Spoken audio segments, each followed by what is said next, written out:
My pioneer that I did is Jean Piaget and his theory on cognitive development. Jean Piaget was born in August 9th, 1896 in Switzerland, and he died September 16th in 1980 in Switzerland. He was born to Arthur and Rebecca Jackson, and his father was a professor of the medieval literature at the university. Most of his childhood was influenced by what he saw in his father. His father was dedicated to his studies and his work, and because of this, Piaget gave up his recreational time to study, and he particularly liked to study the natural sciences. In 1929, Jean Piaget married Valentine Chardonnay, and he had 3 children with her, Jacqueline, Lucien, and Laurent. His early interests were zoology, and then he majored in zoology and philosophy and got his doctorate in 1918. And after graduation, he studied psychology and combined it with biological training with epistemology.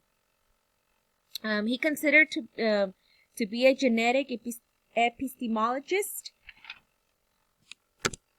And then after the university, he developed interest in psychoanalysis, in which he went into France and left Switzerland to go to France. He had a couple of jobs. He worked for École de la Rue, and then he became a director in 1921 at J.J. Roussel Institute of Geneva. He occupied several chairs in psychology, sociology, and history of sciences. He from 1929 to 1939 he did scientific thinking. From 1929 to 1967 he worked for International Bureau of Education.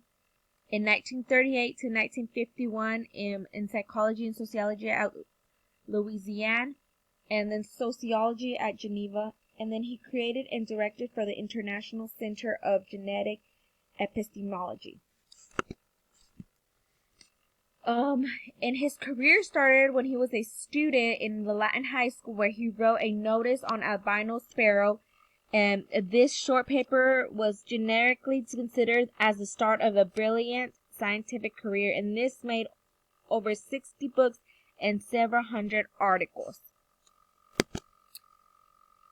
Okay, and then while working in Binet IQ test labs in Paris, Piaget became interested in how children think, and he noticed that young children answer were qualitatively different than other children, which suggested to him that younger ones were not dumber, but instead answered the questions differently than the older peers because they thought differently.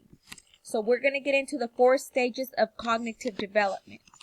The first one is the sensorimotor, and this is from infants from the 0 to 2 year, and they gather information through different sensations. So object permanence is can't see, can't exist, doesn't exist, and then this is in active play is immediate.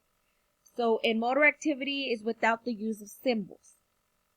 And number 2 is pre-operational, and this is the toddler and early childhood, 2 to 7 years, and this is the progress concrete. This is pretend play, and symbols represent things into learning to talk. And this is the egocentric, like I. And the 2 substages in this is the intelligence is demonstrated through the use of symbols, language use, mature memory are developed, and imagination is also developed. And thinking is done in a non-logical and non-reversible manner. And then we have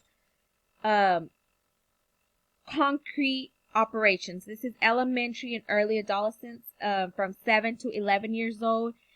Logical implications are understood, cause and effect, games with rules, abstract thoughts, concrete thoughts, and mostly this come in the middle school stage. And these, some of the 7 types of conservations would be number, length, liquid, mass, weight, area, and volume. And the fourth one is formal operations, and this from 11 years old to maturity, adolescence, and adulthood. And this is more reasoning and responsibility is achieved. And this is like planning for the future and can think hypothetically. And many people do not think formally until during their adulthood, and there it's way longer than that. Some of the awards and legacies, he published 2 philosophical essays, and where he considered as adolescent work, but were important for general orientation for his thinking. Prizes and other international prizes. Some of the influence was Piaget's views are often compared with Lev Vygotsky, and some of the development and personality were compared to between Freud and Erikson's. Some of his honorary doctorates is from Harvard, Manchester, Cambridge, Bristol, CNAA, and other universities. Thank you.